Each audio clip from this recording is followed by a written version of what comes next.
You get what I'm saying, right? Yeah, how can I not? Not even fine food is enough to distract from the presence of a fine lady, eh?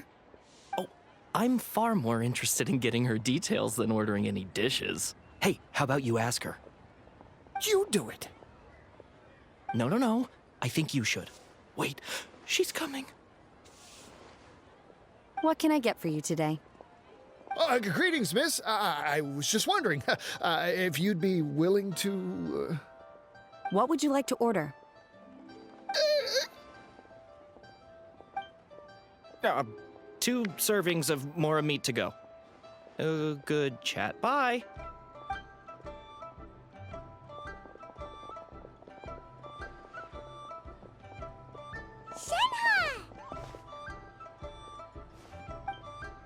Welcome. It's been a while. May I take your order? Don't welcome us as guests and greet us as old friends in the same line. It's weird.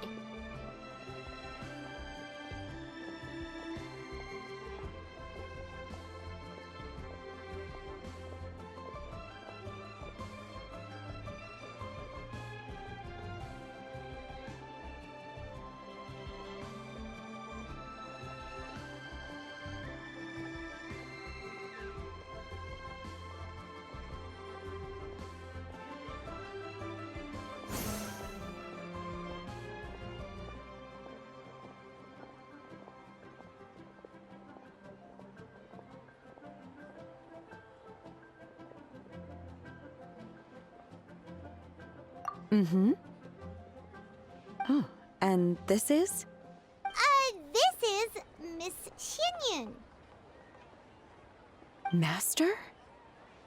Huh?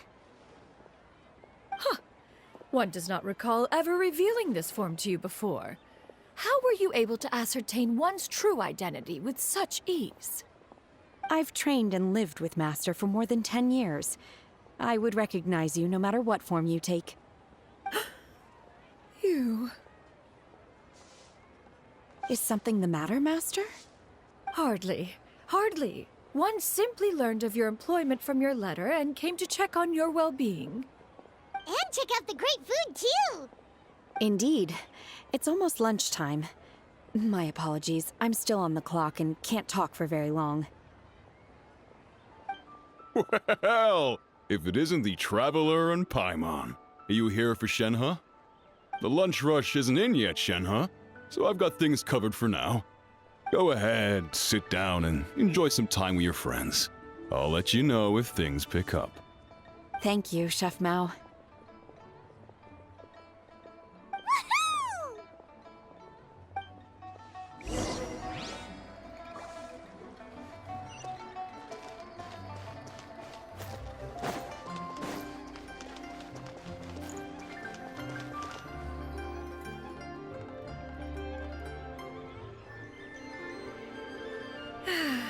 It is just as one expected.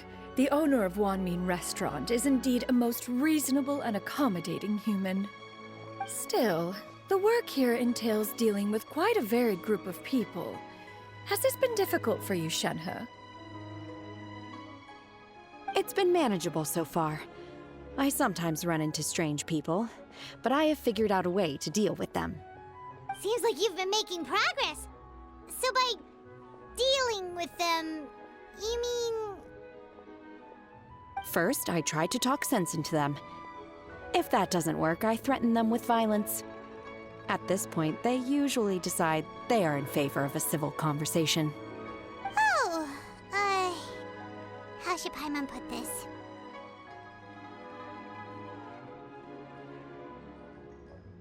Oh, a sensible plan. One is gladdened to see you integrate so well into human society. And you, Master? How have you been? Simply marvelous. Though Mount Outsong has scarcely enjoyed your presence recently, one has hardly found the pleasure of one's own company to be lacking. I see. Just as expected of Master. I have missed Master quite a bit too. Even though work has been busy lately, I've already had a conversation with Chef Mao about taking some time off soon to visit Master. Oh, You did?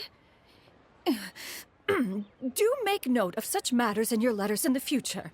There's hardly a need to keep one in suspense. Whoa.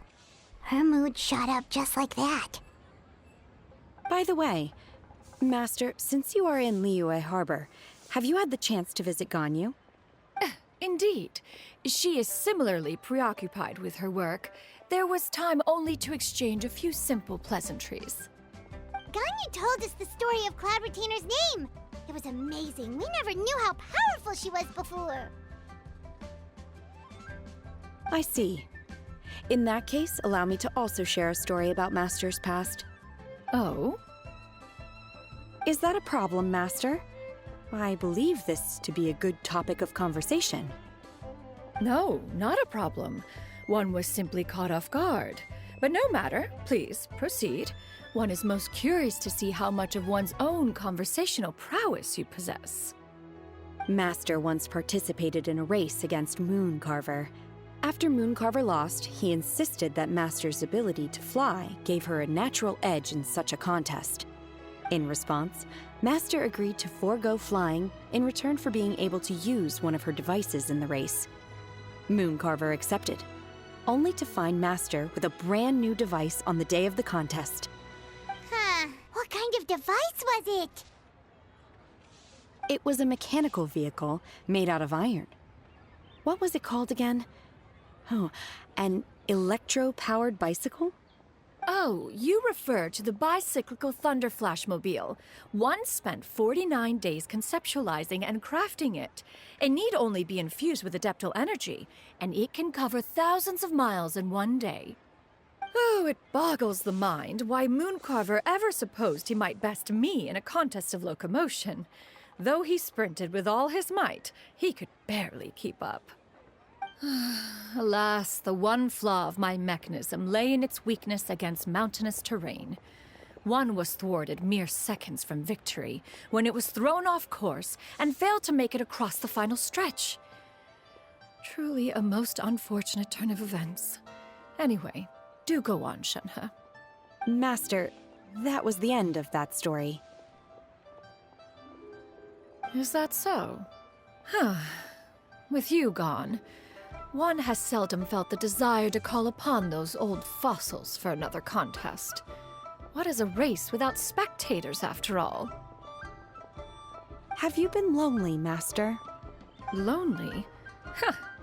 At one's age, entire human generations come and go in the blink of an eye. Even one's own self-directed musings can span several days and nights. 'Tis a most foreign sentiment. The mere mention of it is preposterous.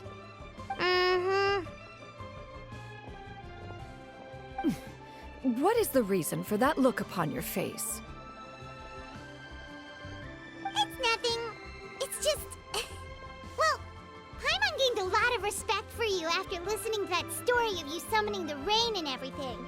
But all it took was a few words out of your mouth and it's like you're back to being that illuminated bird again. Paimon's just a little bit confused. Which one of the two is the real Cloud Retainer? To me, they are both, Master. One is the master that's widely revered by the people, while the other is the master that I respect and adore. Huh.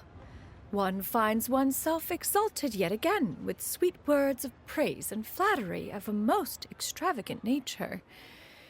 You chose to exalt one with your words, yet you refuse to grace Mount Outsong with your presence for any extended period of time. One would almost question the sincerity of your estimations. This is not to say that your words paint an inaccurate picture. One has always lived by a single ideal. Eschew all action and abide by no rule. One does as one pleases and speaks as one pleases. Others may critique or praise as they see fit, yet one places little weight in such judgments. She got what, 2 sentences of flattery from her disciple, and it's as if her ego is about to burst. Do you have any empty tables?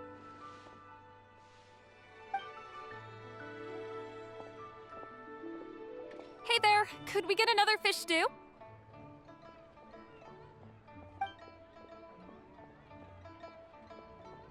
I'm hearing more guests come in. I should get back to work. Alright, good luck with the lunchtime rush, Shenhe. I'll try my best.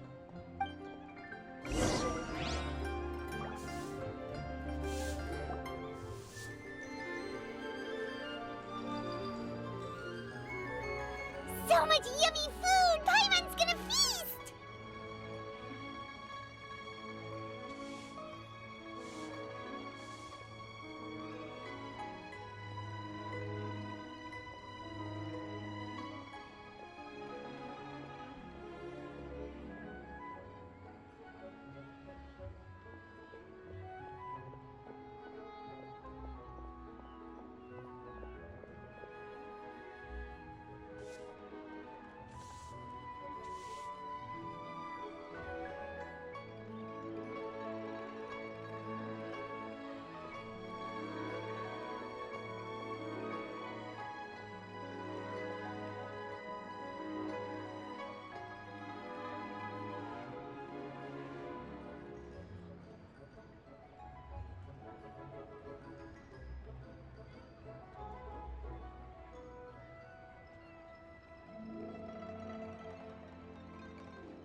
One is fond of all kinds of delicacies and delights in a multitude of flavors.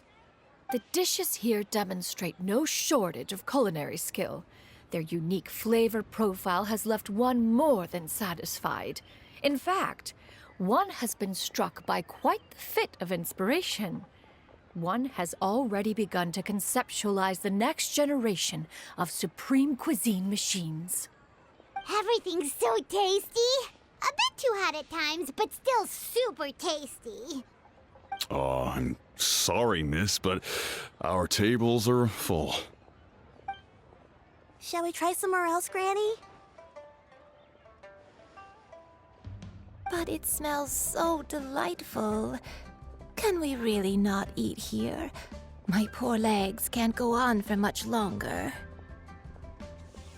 Well, you could always check with some of the other guests and see if anyone's happy to share a table. Okay, I'll ask around.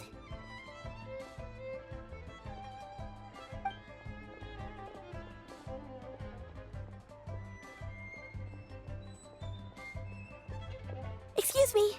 Would you mind letting us share a table with you? There are no empty tables left, so... Ah, well, Paimon doesn't mind. What about you guys? Great! Thanks so much. My name is Shuyu, and this is my granny, Yuendai. Granny? Yep. Is there something wrong with that?